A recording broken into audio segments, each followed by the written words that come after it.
Quant au ministère de l'Environnement, de l'Agriculture et de l'Élevage, nous n'aménagerons aucun effort pour assurer le suivi de la mise en œuvre de ce document dans le but d'améliorer le système de lutte contre les organismes nuisibles en vue de réduire les risques d'intoxication de l'homme et la pollution de l'environnement dus aux pesticides de synthèse. Sous le haut patronage du ministère de l'Environnement, de l'Agriculture et de l'Élevage, en date du 9 août 2022, INADES Formation Burundi a organisé un atelier pour la validation de l'étude de gestion et de l'utilisation des pesticides chimiques de synthèse au Burundi. Les motivations de cette activité tenue avec l'appui financier du gouvernement basque et Alboan sont résumées par le responsable des programmes à INADES Formation Burundi. Kubera ngira ngo abantu bariko baragwirirana ku murindi uteye ubwoba, abahinga bagaragaje kurondera ico batunga, no kuvuga kwimbura byinshi kugira ngo bashobore kugaburira abo bantu baguma bagwirirana ku rugero rurengeje. Muri ubu buryo batoye rero hariho gukoresha ku buryo buremereye gose ibikoresho bihinguwe mu nganda zitandukanye, harimwo gukoresha ya miti y'ikizungu, gukoresha umwavu w'ikizungu kugira ngo bashobore kwimbura byinshi bagaburire abo bantu baguma bongerekana ku murindi udasanzwe. Hanyuma mugabo twaciye dusanga ko n'ubu umengo bariko babikoresha ngira ngo bamwe ntibazi ingaruka mbi ngira ngo ishobora gushika. Birafite ingaruka mbi cyane kuko ubwo buhinga nubwo ari bwiza kuri bo buduza umwimbu, twasanze twebwe tubufise ko amahinyu kubera n'uburyo novuga ko butosekaza cyane ibidukikije. Ubwa kabiri n'uburyo bubangamira mbere n'amagara y'abantu. Icongeye ko aha mu Burundi cyo kimwingira n'ahandi muri Afrika, abakoresha iyo miti yo gupompa ntibazi ubuhinga ingene bo kwifata, ingene bo kwifata, ingene bo bikoresha. Kwa usanga bo nyene nibo bariko batuma mu bikoresha bariko baronona ubuzima bwabo, babandi bazofungura bivuye muri ubwo burimyi nabwo nyene usanga bariko barafunguramwo ubumara buzohava bubica buke buke mugabo kazobahezaye. Hanyuma ikindi naco nuko utamenya kurima. Hanyuma rero dufashe ivyo rero turavye ingene uburyo buriko burakoreshwa budutera impungenge, tuvuga tuti mbega none mu byo tujejwe hariho ukaburira abarimyi dusanzwe duherekeza ingene bashobora kwiyumvira kuraba ubundi buryo bukoresha bimbure byinshi mugabo batononye ibidukikije, batononye mbere n'amagara y'abantu. Le directeur de l'organisation INADES Formation Burundi se dit satisfait de l'appropriation du contenu du rapport et annonce déjà la campagne pour une alimentation saine, équilibrée et suffisante. Mwabonye ko ikigwa cagarutse hariniya ku ngaruka mbi cyane cyane ziterwa n'imiti mvaruganda.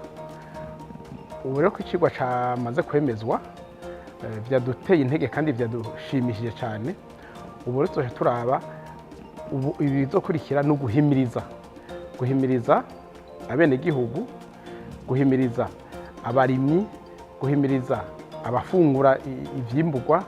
guhimiriza leta kubera leta hajya ifite uruhara runiniya kuko niyo iraba cyane cyane ibintu bijanye n'ingene imiti mvaruganda yinjira mu gihugu, guhimiriza abatora amategeko. No kuvuga muri make ikintu cihuta tugiye gukora no guhimiriza imigwi yose kugira ngo ubwa mbere batahure uyu mugambi wo kuhimiriza abantu gufungura imfungurwa zitanduye, kuko uravye neza imfungurwa zanduye nizo zidutera ingwara, nazo imfungurwa zandura kubera twakoresheje amasemva ruganda, isi ikaca yandura, hama ikaca yanduza ivyimburwa, hama ivyimburwa navyo bikaca yanduza ababifungura. Muri make rero hazoba guhimiriza cyane cyane, hanyuma tuce n'imigambi yose tuzokora tubishire muri iyo nzira yo gufungura imfungurwa zitanduye, imfungurwa ziramba, kandi imfungwa zikwiye. La question de traitement des maladies et ravageurs des plantes, la conservation de la protection des récoltes et semences constitue le point angulaire du programme. Le coordinateur des programmes chez Inades Formation revient sur les alternatives enseignées aux paysans pour faire face aux ravageurs des plantes et récoltes par les biopesticides. hariho uburyo rero twasanze ari bwiza mbere n'abarimyi bashobora gushingira intahe barakoresha imiti itari mike ibyo bita titonia harabesha ngo ni umubirizi w'ikizungu cyangwa ngo biri rukundi abandi bagakoresha agafu kavuye mu mbuto za nime abandi bagakoresha agafu kavuye mu mababi ya nime aho rero no kugira ngo bavure ubukoko bumwe hamwe n'ibindi byonyi by'ibiterwa hariho rero n'ubundi buryo bakoresha kugira ngo bashobore kubika neza umwimbu bakoresha uburyo kama hari bakoresha umunyota abandi bakoresha intembetembe y'umusozi abandi ishwagara n'ibindi abandi bagakoresha amatugu ibyo rero muyaze n'abarimyi bo nyine barashaka kukwibwirira yuko ubwo buryo ari bwiza kuko butuma bimbura butuma babika neza ivyimburwa byabo hanyuma kandi nta ngaruka mbi ubwo buryo bufise. Pour s'assurer que l'usage des biopesticides entre dans les points à l'agenda des décideurs à tous les niveaux possibles, Inades Formation Burundi s'investit déjà dans une campagne dénommée Campagne alimentaire. Tumaze kubona ko hari ikoreshwa ry'umurindi udasanzwe iyo miti y'ikizungu n'uburyo twagombye ko twise novuga guhimiriza novuga isekeza bise alimentaire kugira ngo dushobore gukaburira abantu bari mu migwi myinshi abarimyi abashakashatsi abanyepolitike abafata ingingo kugira ngo ubwa mbere bamenye ingaruka mbi z'ubwo buryo mvaruganda bariko barakoresha hanyuma abatari babizi barabe ngene bokwikebuka babihebe ababizi nabo babikora babizi barabe yuko batohava bavuga ko ico tifuza ko gukora nawe wikorera abandi barabe ngene bo bigabanura hanyuma nk'abafata ingingo nabo barabe ngene iyo miti itemewe itosura kwinjira mu gihugu niyemewe barabe ngene baja barayigabanya ahinjire imiti ikenewe kandi idafise umara burengeye bushobora kugira ico bwononye.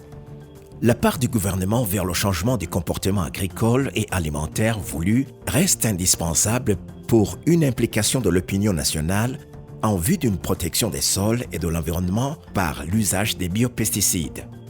Le directeur d'Inades Formation Burundi cible les législateurs burundais. Abarimyi muri rusangi kugira ngo ukuntu batunganya isi ukuntu barima bagumana uwo mwitwarariko ukutanduza isi hanyuma inkigi ya kabiri no guhimiriza leta kuko leta niyo itunganya amategeko niyo itunganya amasemva ruganda urugero yinjira mu gihugu canke imiti mva ruganda no yuko igihe leta itazoba iratahura nayo nyene ingaruka mbi z'imiti mva ruganda hamwe n'amasemva ruganda ku magara y'abantu murumva yuko naho nyene ntaho tuzoba tuko turaja urumva mu guhimiriza tuzohera ku barimyi kubera nibo bari hafi yacu kandi nibo twama dukorana mu buzima bwa misi yose muga intambuko igira kabiri ni guca duhimiriza leta abatora amategeko abantu bose bafata ingingo ku rwego rw'igihugu kugira nabo nyine batahure hama amategeko batora n'amategeko bashinga bije muri iyo nzira. Les représentants des associations bénéficiaires accompagnés par Inades Formation Burundi, présents lors de l'atelier, ont émis des suggestions pour une plus grande appropriation et diffusion de l'usage des biopesticides au Burundi. Rero jewe ico nshimye nuko twoja hamwe nkuko abashakashatsi baguma bashakashaka bakaturonderera uburyo bw'urugero rwiza rw'iyo miti kama twokoresha hanyuma iyi miti twumvise uyu munsi ishobora kutaduha ihumure tukayisezerera. Ikintu ca mbere ndasaba intwaro intwaro niyo ifite igikorwa mu minwe cyo guhimiriza bene gihugu bakareka gukoresha iyo miti y'ikizungu, kubera yuko ahantu mperereye uwo ari we wese ubona yiyadukiza akaza kurangura imiti akadandaza y'ikizungu. Mugabo nk'ubu intwaro yovuga duti tugire dusuzume ahantu hose bagurishiriza imiti y'ikizungu, bakaraba ko ababicuruza bose babyemerewe n'amategeko. Basanze babyemerewe n'amategeko bakabicuruza, basanze batabyemerewe n'amategeko hagafatwa ingingo zibereye, kuko umwenegihugu arashobora kuza kugura umuti agasanga barataye igihe akaza kuwupompesha ukitwa uburozi. Ico ngicyo rero intwaro niyo yadufasha twebwe turi mu mashyirahamwe guhimiriza, gutyo tuzotera intambwe kandi igikorwa kizoba ciza cyane. Hanyuma icyo dusaba INADES nayo, INADES yatanguranye n'abantu bakenya kuza kwigisha ibyo bintu, iyo miti kama twumva yotera iyindi ntambwe yo kwigisha abantu benshi, abantu bakabona ko kabisa ari cyo kintu, donc natwe tugashinga ikintu cyitwa ubuvugizi kw'iyi miti kama turiko turahingura, kuko abari hirya no hino uyu munsi baramaze kubimenya yuko iwacu aho dutuye dukoresha imiti kama, kandi benshi baraza kutubwira duti twereke uko mubikora, tukabereka uko babikora. En clôturant les travaux, M. Joseph Nigedze, directeur d'INADES Formation Burundi, a remercié les participants tout en assurant que leurs contributions données durant l'atelier seront bien considérées par la réussite du plaidoyer, dont la finalité est la conscientisation à une agriculture écologique, une alimentation saine pour la protection de la santé humaine et de l'environnement. Les conclusions de l'atelier du 9 août marquent le lancement officiel de la campagne alimentaire au Burundi.